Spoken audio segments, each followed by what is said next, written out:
जोरदार तालियों से अभिवादन करें, वंदन अभिनंदन करें। आज से 10 साल पहले 20 अप्रैल 2015 को दिल्ली के अंबेडकर अंतर्राष्ट्रीय केंद्र के शिलान्यास के दौरान आपने कहा था मान्यवर कि अगर बाबा साहब न होते तो नरेंद्र मोदी कहां होते। राव इंद्रजीत सिंह जी, कृष्णपाल जी, हरियाणा सरकार के मंत्रीगण, सांसद और विधायकगण, जहां पंचमुखी हनुमान जी है, जहां कपाल मोचन साहब का आशीर्वाद है,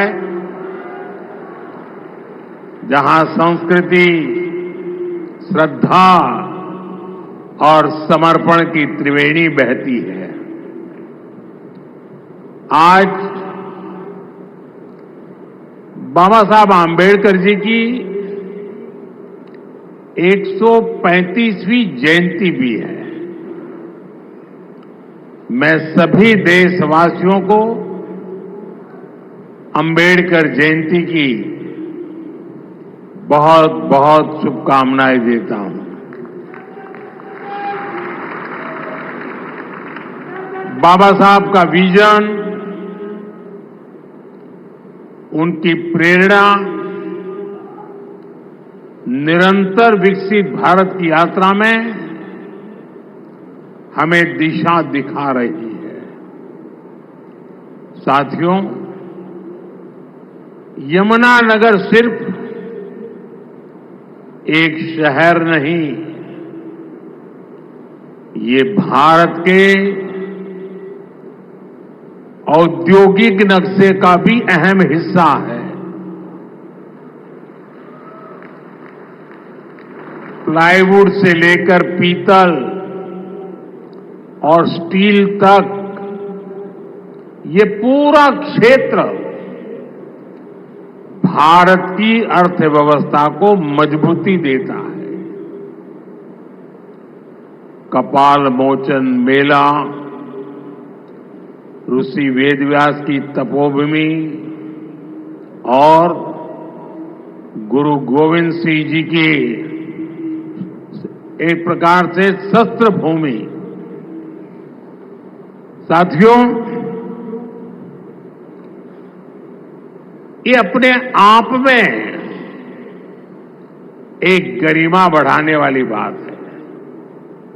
और यमुनानगर के साथ तो जैसे अभी मनोहर लाल जी बता रहे थे, सैनी जी बता रहे थे, मेरी कई पुरानी यादें जुड़ी हुई हैं। जब मैं हरियाणा का प्रभारी था तो पंचकुला से यहां आना जाना लगा रहता था। यहां काफी सारे पुराने कार्यकर्ताओं के साथ मुझे काम करने का अवसर मिला है। ऐसे कर्मठ कार्यकर्ताओं की परंपरा आज भी चल रही है। साथियों, हरियाणा लगातार तीसरी बार डबल इंजन सरकार के विकास की डबल रफ्तार को देख रहा है। और अब तो सैनी जी कह रहे हैं ट्रिपल सरकार। विकसित भारत के लिए विकसित हरियाणा, ये हमारा संकल्प है। इस संकल्प की सिद्धि के लिए, हरियाणा के लोगों की सेवा के लिए, यहां के युवाओं के सपनों को पूरा करने के लिए हम ज्यादा स्पीड से, ज्यादा बड़े स्केल पर काम करते रहते हैं। आज यहां शुरू हुई विकास परियोजनाएं,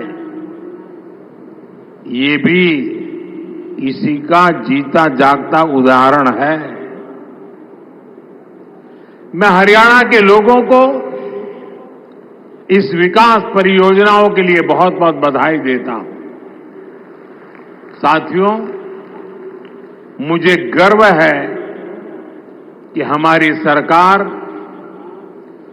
बाबा साहब के विचारों को आगे बढ़ाते हुए चल रही है।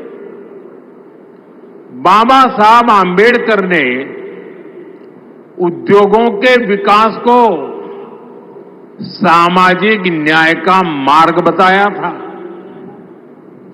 बाबा साहब ने भारत में छोटी जोतों की समस्या को पहचाना था। बाबा साहब कहते थे कि दलितों के पास खेती के लिए पर्याप्त जमीन नहीं है, इसलिए दलितों को उद्योगों से सबसे अधिक फायदा होगा। बाबा साहब का विजन था कि उद्योगों से दलितों को ज्यादा रोजगार मिलेंगे और उनका जीवन स्तर ऊपर उठेगा। भारत में औद्योगिकरण की दिशा में बाबा साहब ने देश के पहले उद्योग मंत्री डॉक्टर श्यामा प्रसाद मुखर्जी के साथ मिलकर काम किया था। साथियों, औद्योगिकरण और मैन्युफैक्चरिंग के इस तालमेल को दीनबंधु चौधरी छोटू राम जी ने भी गांव की समृद्धि का आधार माना था। वो कहते थे, गांवों में सच्ची समृद्धि तब आएगी जब किसान खेती के साथ साथ छोटे उद्योगों के माध्यम से भी अपनी आय बढ़ाएगा। गांव और किसान के लिए जीवन खपाने वाले चौधरी चरण सिंह जी की सोच भी इससे अलग नहीं थी। चौधरी साहब कहते थे, औद्योगिक विकास को कृषि का पूरक होना चाहिए। दोनों हमारी अर्थव्यवस्था के स्तंभ हैं। साथियों, मेक इन इंडिया के, आत्मनिर्भर भारत के मूल में भी यही भावना है, यही विचार है, यही प्रेरणा है। इसलिए हमारी सरकार भारत में मैन्युफैक्चरिंग पर इतना बल दे रही है। इस वर्ष के बजट में हमने मिशन मैन्युफैक्चरिंग की घोषणा की है। इसका मकसद है कि दलित, पिछड़े, शोषित, वंचित नौजवानों को ज्यादा से ज्यादा रोजगार मिले, नौजवानों को जरूरी ट्रेनिंग मिले, व्यापार कारोबार का खर्चा कम हो, एमएसएमई सेक्टर को मजबूती मिले, उद्योगों को टेक्नोलॉजी का लाभ मिले और हमारे उत्पाद दुनिया में सबसे बेहतरीन हो। इन सारे लक्ष्यों को प्राप्त करने के लिए बहुत जरूरी है कि देश में बिजली की कोई कमी न हो। हमें एनर्जी में भी आत्मनिर्भर होना ही होगा। इसलिए आज का ये कार्यक्रम बहुत अहम है। आज Deenbandhu Chaudhary Chhoturam thermal power plant की तीसरी इकाई का काम शुरू हुआ है। इसका फायदा यमुनानगर को होगा, उद्योगों को होगा। भारत में जितना औद्योगिक विकास, जैसे प्लाईवुड बनता है, उसका आधा तो यमुनानगर में होता है। यहां एल्यूमिनियम, कॉपर और पित्तल के बर्तनों की मैन्युफैक्चरिंग बड़े पैमाने पर होती है। यहीं से पेट्रोकेमिकल प्लांट के उपकरण दुनिया के कई देशों में भेजे जाते हैं। बिजली का उत्पादन बढ़ने से इन सभी को फायदा होगा। यहां मिशन मैन्युफैक्चरिंग को मदद मिलेगी। साथियों, विकसित भारत के निर्माण में बिजली की बहुत बड़ी भूमिका होने वाली है और हमारी सरकार बिजली की उपलब्धता बढ़ाने के लिए चौतरफा काम कर रही है। चाहे वन नेशन वन ग्रिड हो, नए कोल पावर प्लांट हो, सोलर एनर्जी हो, न्यूक्लियर सेक्टर का विस्तार हो, हमारा प्रयास है कि देश में बिजली का उत्पादन बढ़े, राष्ट्र निर्माण में बिजली की कमी बाधा न बने। लेकिन साथियों, हमें कांग्रेस के दिनों को भी भूलना नहीं चाहिए। हमने 2014 से पहले जब कांग्रेस की सरकार थी, वो दिन भी देखे हैं जब पूरे देश में ब्लैकआउट होते थे, बिजली गुल हो जाती थी। कांग्रेस की सरकार रहती तो देश को आज भी ऐसे ही ब्लैकआउट से गुजरना पड़ता। न कारखाने चल पाते, न रेल चल पाती, न खेतों में पानी पहुंच पाता। यानी कांग्रेस की सरकार रहती तो ऐसे ही संकट बना रहता, बढ़ता रहता। अब इतने वर्षों के बाद, प्रयासों के बाद आज हालात बदल रहा है। बीते एक दशक में भारत ने बिजली उत्पादन की क्षमता को करीब करीब 2 गुना किया है।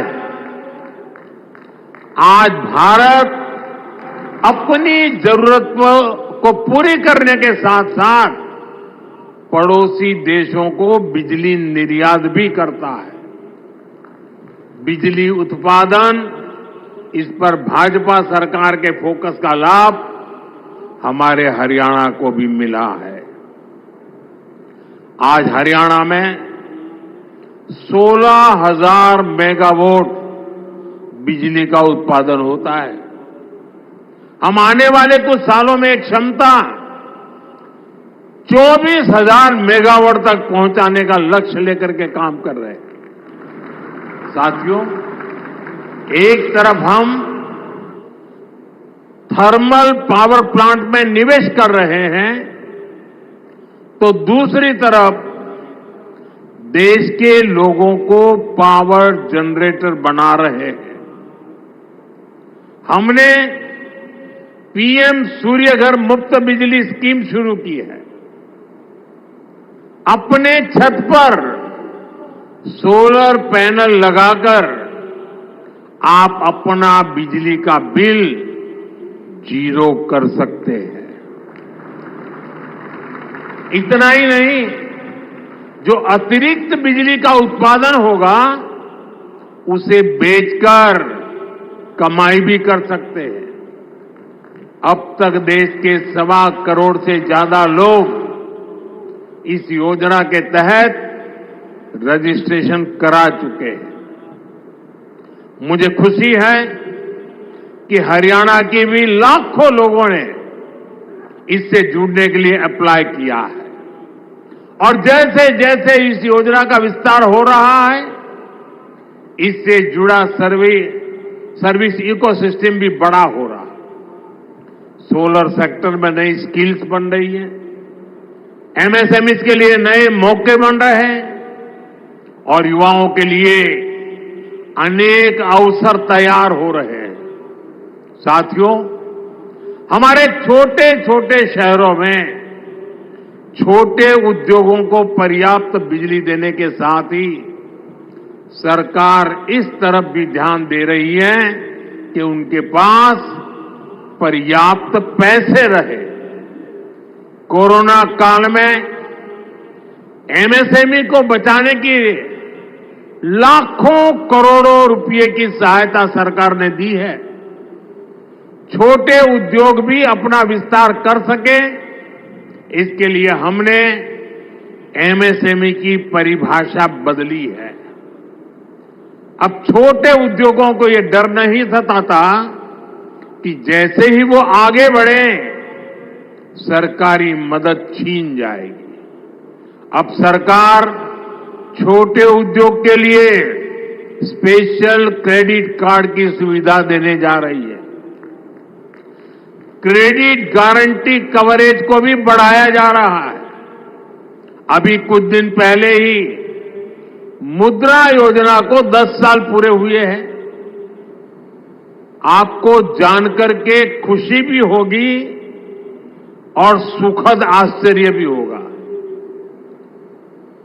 मुद्रा योजना में पिछले 10 साल में देश के सामान्य लोग जो पहली बार उद्योग के क्षेत्र में आ रहे, कारोबार के क्षेत्र में आ रहे थे, उनको बिना गारंटी 33 लाख करोड़ रुपए, आप कल्पना कीजिए, 33 लाख करोड़ रुपए बिना गारंटी के लोन के रूप में दिए जा चुके हैं। इस योजना के 50% से भी ज्यादा लाभार्थी एससी, एसटी, ओबीसी परिवार के ही साथी हैं। कोशिश यही है कि छोटे उद्योग हमारे नौजवानों के बड़े सपनों को पूरा करें। साथियों, हरियाणा के हमारे किसान भाई बहनों की मेहनत हर भारतीय की थाली में नजर आती है।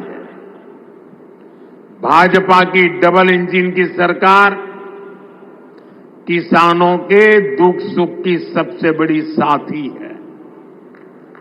हमारा प्रयास है कि हरियाणा के किसानों का सामर्थ्य बढ़े। हरियाणा की भाजपा सरकार अब राज्य की 24 फसलों को एमएसपी पर खरीदती है। हरियाणा के लाखों किसानों को पीएम फसल बीमा योजना का लाभ भी मिला है। इस योजना के तहत लगभग 9,000 करोड़ रुपए से ज्यादा के क्लेम दिए गए हैं। इसी तरह पीएम किसान सम्मान निधि से 6,500 करोड़ रुपए हरियाणा के किसानों के जेब में गए हैं। साथियों, हरियाणा सरकार ने अंग्रेजों के जमाने से चले आ रहे अभियाना को भी खत्म कर दिया है। अब आपको नहर के पानी पर टैक्स भी नहीं देना पड़ेगा और आबियाने का जो 130 करोड़ रुपए से ज्यादा का बकाया था वो भी माफ हो गया है। साथियों, डबल इंजन सरकार के प्रयासों से किसानों को, पशुपालकों को आय के नए साधन मिल रहे हैं।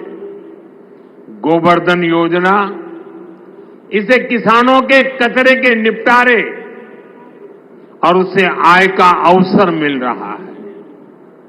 गोबर से, खेती के अवशेष से, दूसरे जैविक कचरे से बायोगैस बनाई जा रही है। इस वर्ष के बजट में देश भर में 500 गोवर्धन प्लांट बनाने की घोषणा की गई है। आज यमुनानगर ने भी नए गोवर्धन प्लांट की आधारशिला रखी गई है। इससे नगर निगम के भी हर साल 3 करोड़ रुपए बचेंगे। गोवर्धन योजना स्वच्छ भारत अभियान में भी मदद कर रही है। साथियों, हरियाणा की गाड़ी अब विकास के पथ पर दौड़ रही है। यहां आने से पहले मुझे हिसार में लोगों के बीच जाने का अवसर मिला। वहां से अयोध्या धाम के लिए सीधी हवाई सेवा शुरू हुई है। आज रेवाड़ी के लोगों को बाईपास की सौगात भी मिली है। अब रेवाड़ी के बाजार, चौराहों, रेलवे फाटकों पर लगने वाले ट्रैफिक जाम से लोगों को छुटकारा मिल जाएगा। ये 4 लेन का बाईपास गाड़ियों को बड़ी आसानी से शहर से बाहर निकाल देगा। दिल्ली से नारनौल की यात्रा में 1 घंटा समय कम लगेगा। मैं आपको इसकी बधाई देता हूं।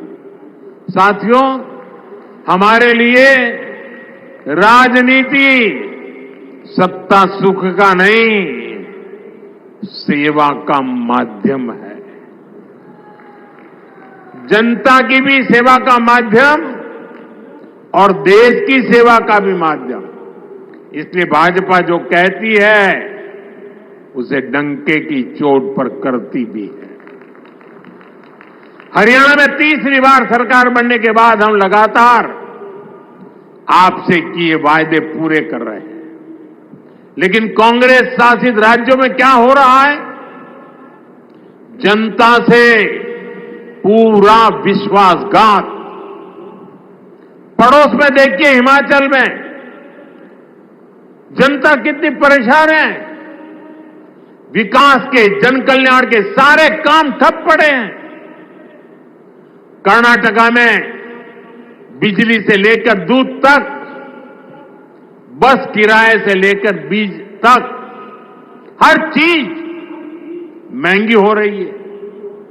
मैं सोशल मीडिया पर देख रहा था, कर्नाटका में कांग्रेस सरकार ने जो महंगाई बढ़ाई है, भांति भांति के टैक्स लगाए हैं। सोशल मीडिया में लोगों ने बड़ा आर्टिकुलेट किया है और उन्होंने कहा है, और A to Z पूरी ABCD और हर अक्षर के साथ कैसे कैसे उन्होंने टैक्स बढ़ाए, उसका A to Z पूरा लिस्ट बना करके एक कर्नाटक की कांग्रेस सरकार की पोल खोल के रखी है। खुद वहां के मुख्यमंत्री के करीबी कहते हैं कि कांग्रेस ने कर्नाटका को करप्शन में नंबर 1 बना दिया। साथियों, तेलंगाना की कांग्रेस सरकार भी जनता से किए वादे भूल गई है। वहां कांग्रेस, वहां की सरकार जंगलों पर बुलडोजर चलवाने में व्यस्त है। प्रकृति को नुकसान, जानवरों को खतरा, यही है कांग्रेस की कार्यशैली। हम यहां कचरे से गोवर्धन बनाने के लिए मेहनत कर रहे हैं और वो बने बनाए जंगलों को उजाड़ रहे हैं। यानी सरकार चलाने के 2 मॉडल आपके सामने हैं। एक तरफ कांग्रेस का मॉडल है जो पूरी तरह झूठ साबित हो चुका है, जिसमें सिर्फ कुर्सी के बारे में सोचा जाता है। दूसरा मॉडल बीजेपी का है जो सत्य के आधार पर चल रहा है, बाबा साहब आंबेडकर ने दी हुई दिशा पर चल रहा है, संविधान की मर्यादाओं को सर आंखों पर चढ़ा के चल रहा है और सपना है विकसित भारत बनाने के लिए प्रयास करना। आज यहां यमुनानगर में भी हम इसी प्रयास को आगे बढ़ता देखते हैं। साथियों, मैं आपसे एक और अहम विषय की चर्चा करना चाहता हूं। कल देश ने वैशाखी का पर्व मनाया है। कल ही जलियांवाला बाग हत्याकांड के भी 106 वर्ष हुए हैं। इस हत्याकांड में अपनी जान गंवाने वालों की स्मृतियां आज भी हमारे साथ है। जलियांवाला हत्याकांड में शहीद हुए देशभक्तों और अंग्रेजों की क्रूरता के अलावा एक और पहलू है जिसे पूरी तरह अंधेरे में डाल दिया गया था। ये पहलू मानवता के साथ, देश के साथ खड़े होने के बुलंद जज्बे का है। इस जज्बे का नाम शंकरन नायर था। आपने किसी ने नहीं सुना होगा, शंकरन नायर का नाम नहीं सुना होगा, लेकिन आजकल इनकी बहुत चर्चा हो रही है। शंकरन नायर जी एक प्रसिद्ध वकील थे और उस जमाने में 100 साल पहले अंग्रेजी सरकार में बहुत बड़े पद पर विराजमान थे। वो सत्ता के साथ रहने का सुख, चैन, मौज सब कुछ कमा सकते थे, लेकिन उन्होंने विदेशी शासन की क्रूरता के विरुद्ध जलियांवाला बाग की घटना से व्यथित होकर मैदान में उतरे। उन्होंने अंग्रेजों के विरुद्ध आवाज उठाई। उन्होंने उस बड़े पद से लात मार करके इसे छोड़ दिया। केरल के थे, घटना पंजाब में घटी थी। उन्होंने जलियांवाला बाग हत्याकांड केस लड़ने का खुद ने फैसला किया। वो अपने दम पर लड़े, अंग्रेजी साम्राज्य को हिला कर रख दिया। जिस अंग्रेजी साम्राज्य का सूरज, जिनका सूरज कभी अस्त नहीं होता था, उसको शंकर नायर जी ने जलियांवाला हत्याकांड के लिए कोर्ट में कटघरे में खड़ा कर दिया। साथियों, ये सिर्फ मानवता के साथ खड़े होने का ही मामला भर नहीं है, ये एक भारत श्रेष्ठ भारत का भी बहुत उत्तम उदाहरण है। कैसे दूर सुदूर दक्षिण में केरल का एक व्यक्ति पंजाब में हुए हत्याकांड के लिए अंग्रेजी सत्ता से टकरा गया। यही स्पिरिट हमारी आजादी की लड़ाई की असली प्रेरणा है। यही प्रेरणा आज भी विकसित भारत की यात्रा में हमारी बहुत बड़ी ताकत है। हमें केरल के शंकरन नायर जी के योगदान के बारे में जरूर जानना चाहिए और पंजाब, हरियाणा, हिमाचल, यहां के एक एक बच्चे को जानना चाहिए। साथियों, गरीब, किसान, नौजवान और नारी शक्ति, इन चारों स्तंभों को सशक्त करने के लिए डबल इंजन सरकार निरंतर काम कर रही है। हम सभी के प्रयासों से हरियाणा जरूर विकसित होगा। मैं अपनी आंखों से देख रहा हूं, हरियाणा फलेगा, फूलेगा, देश का नाम रोशन करेगा। आप सभी को इन अनेक विकास कार्यों के लिए बहुत बहुत शुभकामनाएं। दोनों हाथ ऊपर करके पूरी ताकत से मेरे साथ बोलिए, भारत माता की, भारत माता की, भारत माता की। बहुत बहुत धन्यवाद।